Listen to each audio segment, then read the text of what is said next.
नमस्कार, आप देख रहे हैं सत्ता की परख और मैं हूं आपके साथ साक्षी निर्वाणी। यूपी की योगी सरकार मदरसों पर शिकंजा कसने जा रही है।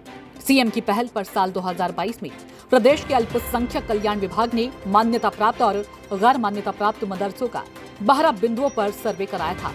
सर्वे में संस्थान के बारे में विस्तार से जानकारी ली गई है। सरकार की ओर से मदरसे में लागू सिलेबस की भी जानकारी मंगाई गई थी।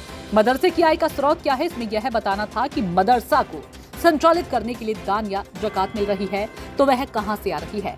इसी में मदरसा संचालक फंस गए हैं। वे फंडिंग का स्रोत बताने में सफल रहे हैं। सीमावर्ती क्षेत्रों के मदरसों में विदेशी फंडिंग का मामला इसी बिंदु पर हुई जांच में सामने आया। इसके अलावा सरकार ने मदरसों में पढ़ रहे छात्र छात्राएं किसी और शिक्षण संस्थान स्कूल में नामांकित हैं या नहीं, इस संबंध में भी सवाल किया गया था। छात्रों के अन्य संस्थानों में भी एडमिशन लिए जाने के बारे में जानकारी ली गई है।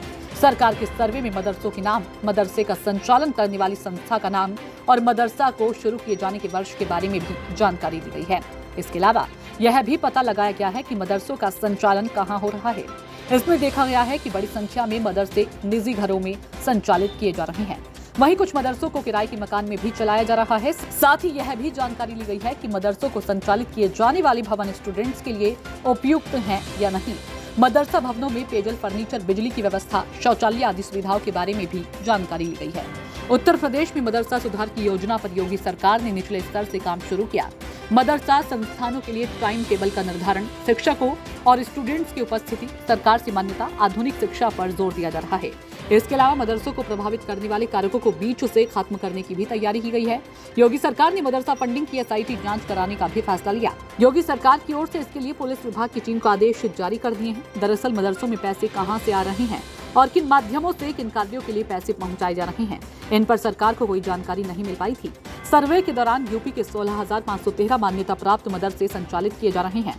8500 मदरसे ऐसे हैं जिनको मान्यता नहीं मिली हुई है। सर्वे में बलरामपुर, श्रावस्ती, महाराजगंज, सिद्धार्थनगर, बहराइच और लखीमपुर खीरी जिले के मदरसों में आय के स्रोत पर ठोस जवाब नहीं मिला। मदरसा संचालकों ने दावा किया था कि उनकी आय का स्रोत कोलकाता, चेन्नई, मुंबई, दिल्ली और हैदराबाद जैसे शहरों से आने वाली ज़कात और विदेशी फंडिंग है। अब इसकी जांच का जिम्मा एडीजी एटीएस की अध्यक्षता में 3 सदस्यीय एसआईटी को दिया गया है। ADG ATS Mohit Agarwal, SP cyber crime त्रिवेणी सिंह और अल्पसंख्यक कल्याण विभाग के निदेशक को इस जांच दल में रखा गया है। जांच के बाद अपने आप स्थिति स्पष्ट होगी कि मदरसों के संचालन के वास्तविक स्रोत क्या थे। देखिए सत्ता की परख के लिए अवधेश कुमार सिंह की रिपोर्ट।